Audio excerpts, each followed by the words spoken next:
Comment vais-je boucler cette fin de mois? Pourquoi suis-je encore à découvert? Des questions que certains d'entre nous se sont déjà posées une fois ou se la posent à chaque fin de mois. Comment mieux gérer son budget? Mes invités ce soir apporteront des pistes, des solutions. Bonsoir et bienvenue dans Ça vous parle.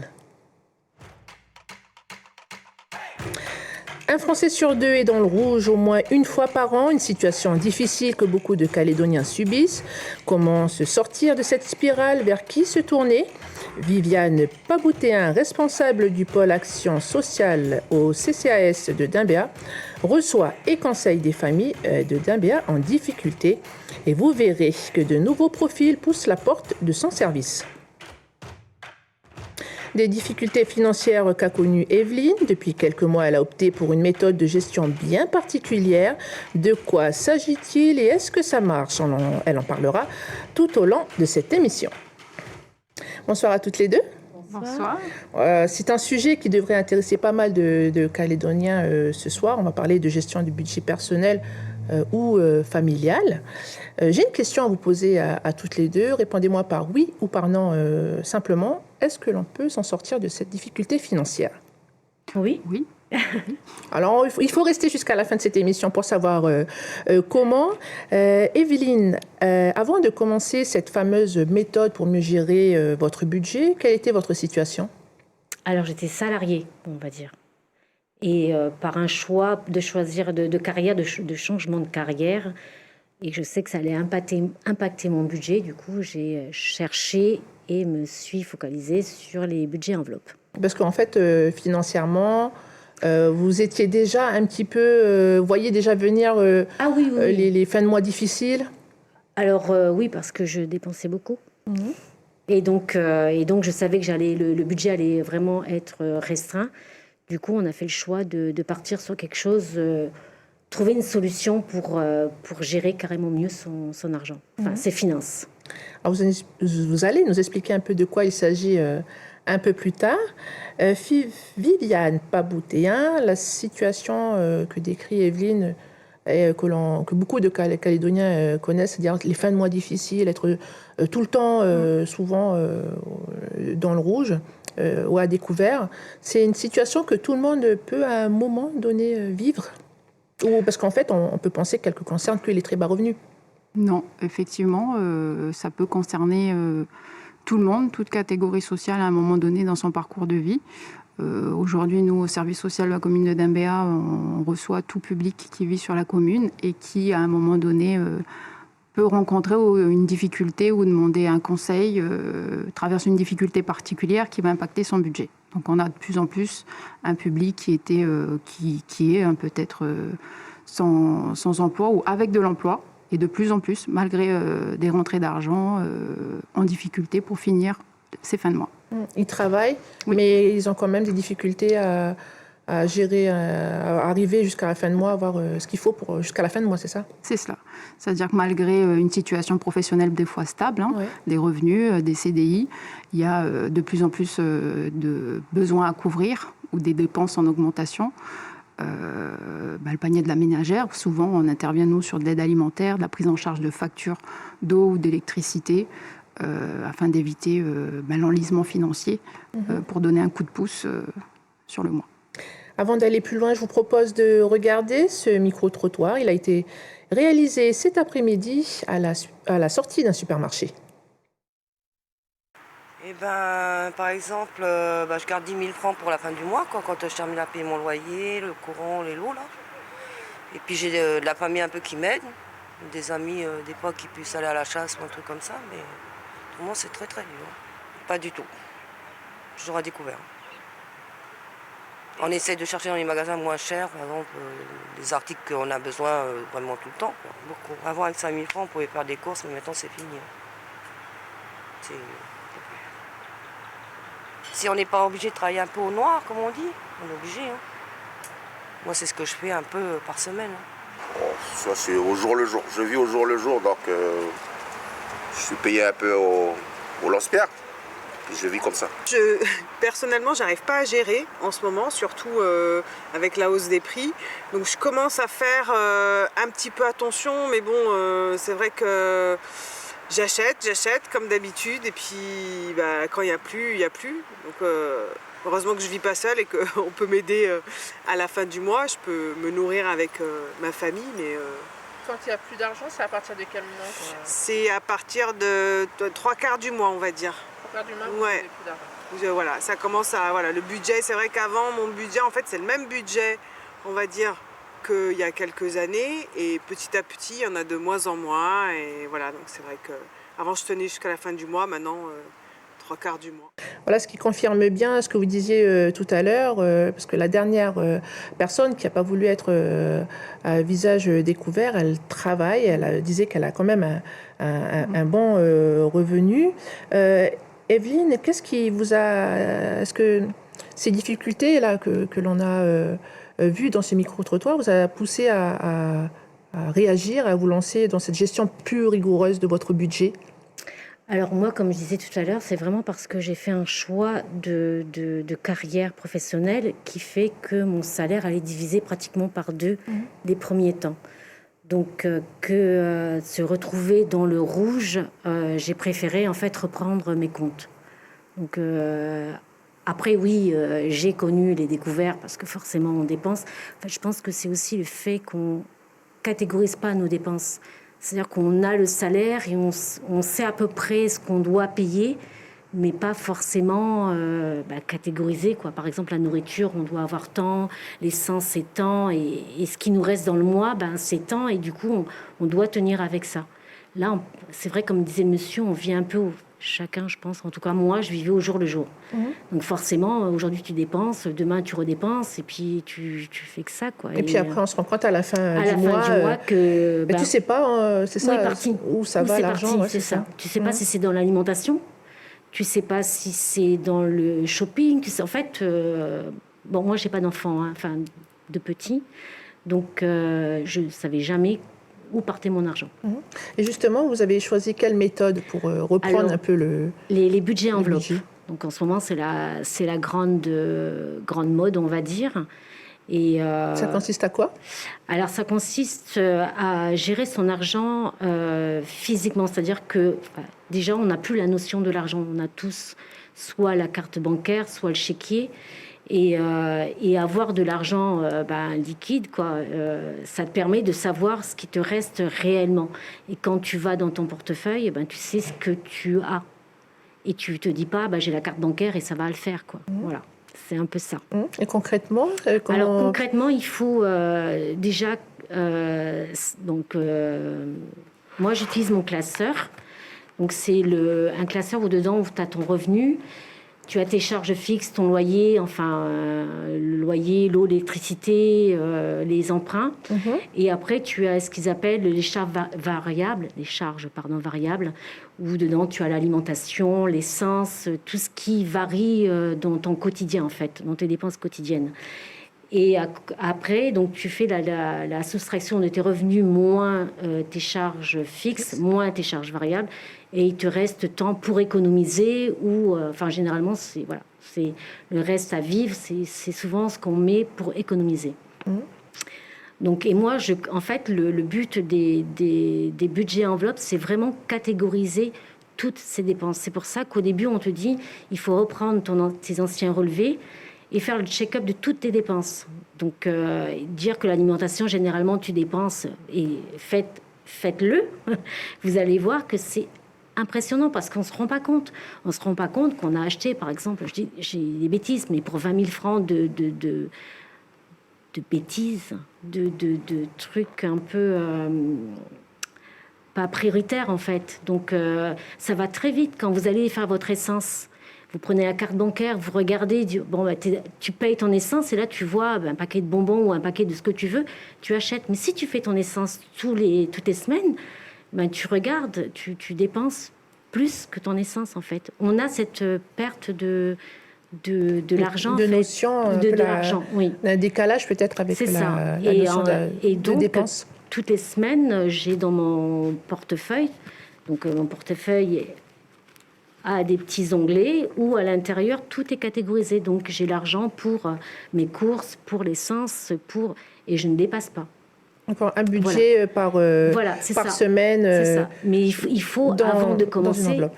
il faut avant de commencer savoir ses dépenses à la base, quoi. Parce que si on met n'importe quoi, c'est sûr que ça va pas le faire. Il faut vraiment catégoriser ses dépenses. Justement, est-ce que vous êtes d'accord avec ce que dit Evelyne? Est-ce que vous conseillez aux personnes qui viennent chez vous? Tout à fait. C'est-à-dire, c'est ce qu'on fait aussi avec le public qu'on reçoit, les familles qui sont en demande d'aide dans la gestion du budget. C'est dans un tout premier temps d'établir un état des lieux, de savoir réellement les ressources qui rentrent, qu'est-ce qui rentre, à quel moment, à quelle fréquence, à quelle période du mois, et quelles sont les dépenses fixes, et à quelle période du mois elles sont prélevées, parce que des fois c'est un engorgement. Voilà, c'est rentré, c'est sorti. Le crédit, le débit, c'est pas forcément clair pour tout le monde aussi. C'est-à-dire la lecture des relevés de compte, c'est des choses qu'on travaille avec elles, parce que du coup, les éléments sont dématérialisés, mais des fois, il y a des incompréhensions. Donc, il y a toute cette partie-là dans l'aide budgétaire qu'on peut apporter aussi, c'est ces questionnements-là. C'est vraiment dans la lecture des relevés de compte, savoir ce qui rentre, ce qui sort, ce qui est payé, les frais que ça génère. Tous ces éléments-là font partie de l'accompagnement budgétaire aussi qu'on peut proposer. On a bien compris qu'il y avait quand même des profils différents qui poussent la porte de votre service, mais ils ont quand même ce point commun qui est une gestion qui est pas très facile en fait de leur budget. C'est quoi l'erreur ou les erreurs que vous remarquez en tout premier? Une des erreurs, je dirais plus, c'est la priorisation des charges fixes. C'est-à-dire ce qui va être essentiel pour ne pas se mettre en difficulté et risquer de perdre son logement, d'aller vers des créanciers importants, la coupure d'eau, d'électricité. Voilà, souvent, c'est la priorisation, je reviens sur ce que vous disiez, la priorisation des dépenses, où va son argent et qu'est-ce qui est prioritaire à régler chaque mois pour pas se mettre en grande difficulté et arriver sur du surendettement et éventuellement des plus grosses difficultés. D'accord. Parce que là, ce que je comprends, c'est qu'il y a quand même cette étape d'état des lieux. C'est une étape qui est importante, mais qu'on ne le fait pas, peut-être, ce qui nous amène à faire des dépenses et à se retrouver en difficulté en fin de mois. C'est ça, c'est l'état des lieux qu'il faut faire en premier et que c'est important Oui, bien sûr. Oui. Il faut avoir le revenu, savoir parce qu'après, tu as des revenus qui sont aussi pas fixes. Tu peux avoir des décalages de... Je ne sais pas, tu fais un peu plus d'heures, donc forcément, tu as plus d'argent. Mais le mois d'après, tu en as moins. Donc, enfin bref, tu as une fluctuation de revenus. Et c'est là où il y a le danger parce que tu ne sais pas vraiment... Enfin, en général... Même moi, moi qui étais dans la comptabilité, je regardais pas les comptes, quoi. Et c'est important, c'est le fait d'avoir cette notion, ça te permet en fait effectivement de mieux tenir tes comptes. Et là, par exemple, concrètement, comment vous avez fait votre état des lieux? Comment vous avez su, moi, je dépense tant pour l'alimentation? J'ai regardé mes 3 derniers relevés. Parce que moi, j'ai toujours fonctionné qu'avec la carte bancaire. La chance de la carte bancaire, c'est que chaque prélèvement en fin de mois, tout est détaillé. Enfin, détaillé dans le sens où c'est Carrefour. On sait à peu près que c'est l'alimentation. On sait que si tu vas chez, par exemple, Kawais pour des bêtises, enfin voilà, tu le sais. Donc en fait, par exemple, l'alimentation, tu sais que si tu as dépensé 60 000 francs, tu arrives à détailler, pas à détailler, mais faire grossièrement l'état de tes dépenses. Et là, tu te dis, l'alimentation en général, si moi on est avec mon mari, on n'est que 2, mettre 40 000 francs, c'est énorme. On n'est que 2. C'est énorme. Oui, c'est donc voilà. Donc on se dit le budget, ça fait tant. Les premiers mois, on essaye, c'est des tests. En fait, il faut être dans la bienveillance aussi vers soi-même quand on fait ce genre de choses, parce que c'est un changement qui demande quand même. De se réapproprier ses finances, en fait. Parce que là, on est un peu en pilote automatique. Là, quand j'entends, nous, on se rend un peu dans les magasins. C'est un peu ça ce qui se passe. Parce qu'on va se réapproprier sa gestion du budget. Le terme que vous avez dit, c'est assez fort. Quand vous allez faire vos courses, qui a une liste de courses? En tout cas, moi, j'en ai jamais eu. Et là, le fait de savoir le menu que je vais faire dans la semaine me permet d'avoir une liste de courses. Alors je m'y tiens parce que ça part très vite en fait. Même au début, je faisais les listes de courses, tout, et puis je me disais, ah tiens, il y a une promo, je vais la prendre. Et finalement, tu arrives avec des trucs en plus, donc forcément, tu prends dans ton budget en plus, qui n'était pas prévu, et c'est des choses que tu ne vas pas te servir de suite, pas forcément dans le mois en cours. Donc tu vas te servir dans un mois, mais cette dépense, tu l'as déjà faite. Donc en fait, il faut vraiment, je pense... Voilà, je pense que c'est tout un train de vie qu'il faut revoir. Moi, je sais que, voilà, avec mon mari, par exemple, le midi, on mangeait, on s'achetait une petite barquette tous les deux. Ça fait 40 000 francs par mois. À l'heure d'aujourd'hui, le fait de faire moi-même ma nourriture, ça me fait une économie de 30 000 francs. C'est énorme.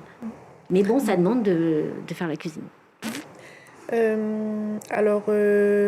Viviane Paboutéen, en quoi consiste justement concrètement votre rôle au sein du CCAS et qui peut faire appel à vos services?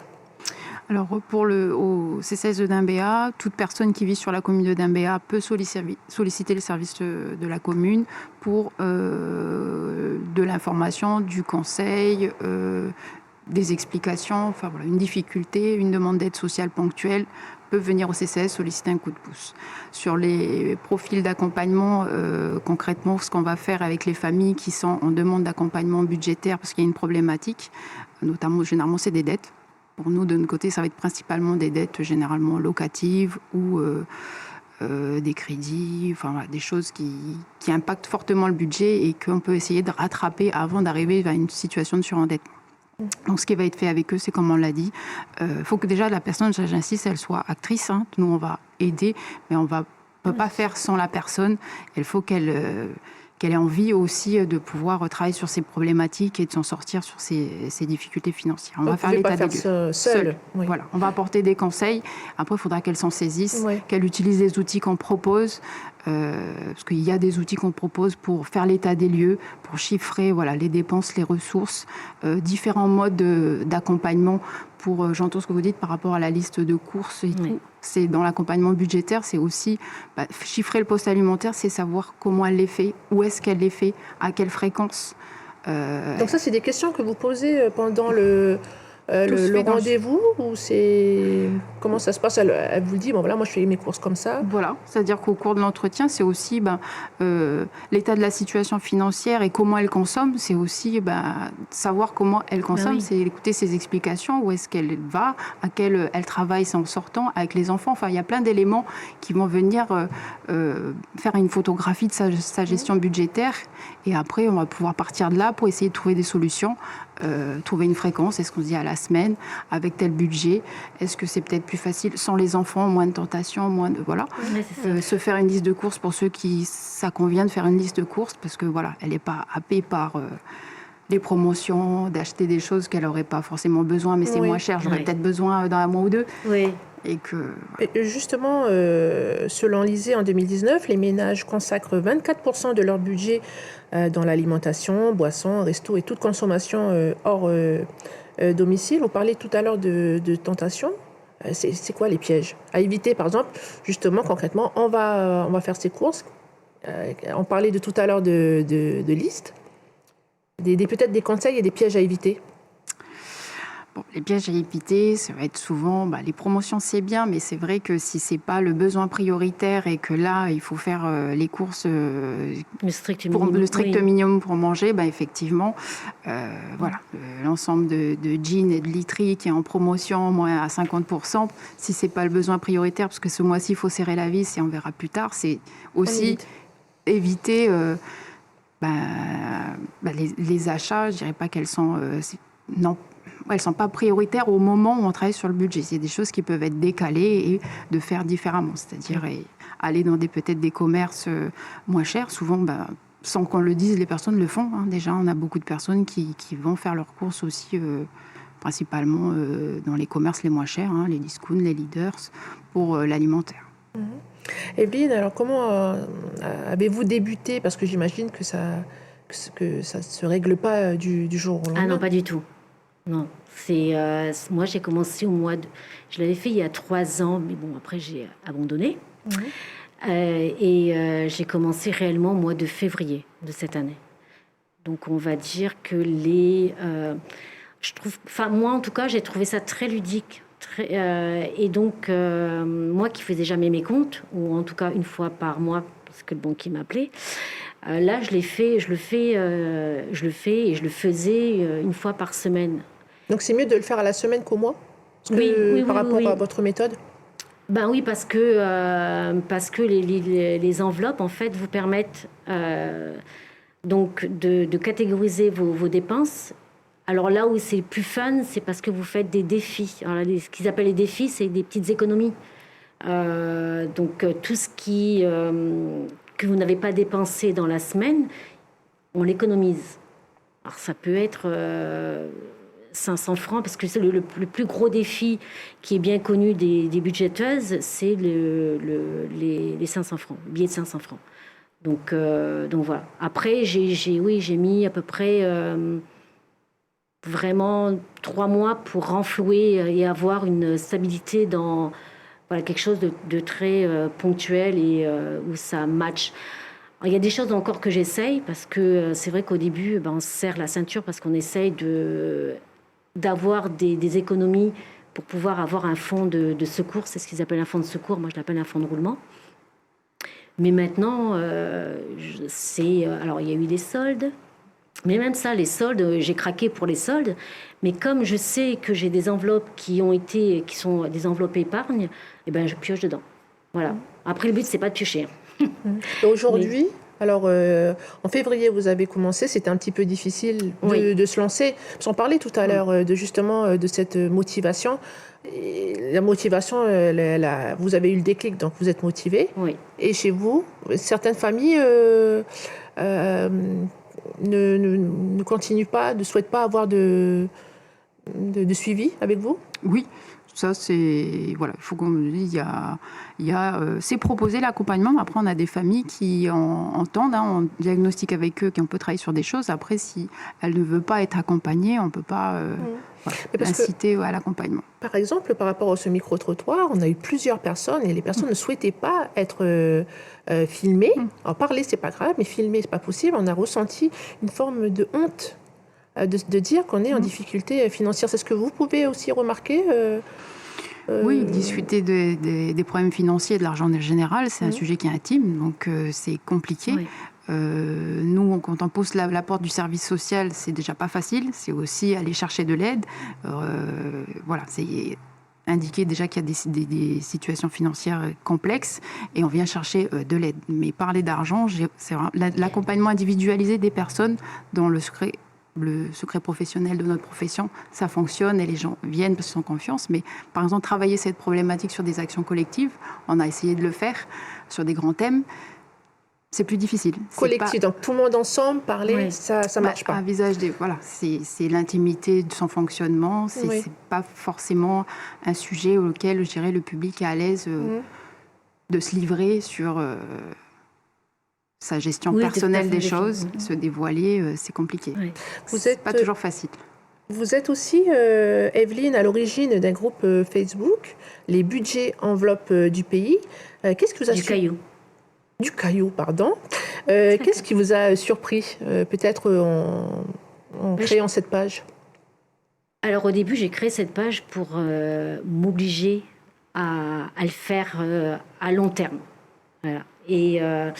Mais en discutant avec beaucoup de gens, on est toutes, parce que la majorité, c'est des filles, dans le même constat où toutes, on a un salaire. Et tout, à la fin du mois, on est en mode, on ne sait pas où est passé l'argent. Il y a des filles autour de moi qui ont des très bons revenus et qui n'ont pas un rond de côté. Parce que on est pris aussi dans une vie de consommation. Donc vous allumez la télé, c'est les soldes, c'est là, il y a ça sur Internet. Enfin, donc tout le monde sait qu'il faut faire attention à ses finances parce qu'il faut prévoir la retraite. Si mon ex-mari m'écoutait, qu'il faut prévoir la retraite, qu'il faut il faut avoir un petit oreiller de secours parce qu'on ne sait jamais. Mais c'est tellement dur parce que on est toutes happées par les réseaux, par tout ce qui se passe, quoi. Donc on a envie nous aussi d'avoir les dernières paires de chaussures ou le dernier truc et forcément. Et au final, Ouais. aujourd'hui, la gestion, elle est un peu plus rigoureuse. On arrive au terme de cette émission. Juste, peut-être avant de finir, les jours, peut-être par rapport aux ateliers, quand est-ce que on peut se rendre au CCAS? Alors donc le CCAS est ouvert du lundi au vendredi. On a en particulier le mardi la permanence d'aide sociale. Donc c'est la porte d'entrée au service social pour toute demande quelle qu'elle soit. Oui. Et c'est par ce mardi, c'est sur rendez-vous. Il faut contacter le CCAS par téléphone ou par mail et pour un rendez-vous avec un travailleur social. C'est toujours des travailleurs sociaux qui reçoivent le public. D'accord, il faut habiter Andabia, ça c'est essentiel. Voilà, essentiel. c'est la fin de cette émission. Merci Evelyne d'avoir accepté de témoigner. Merci Viviane Paboutéen pour toutes ces précieuses informations qui, j'espère, aideront des familles, émission que vous retrouverez également sur notre site caledonia.nc. Quant à nous, je vous donne rendez-vous mercredi prochain. Excellente soirée.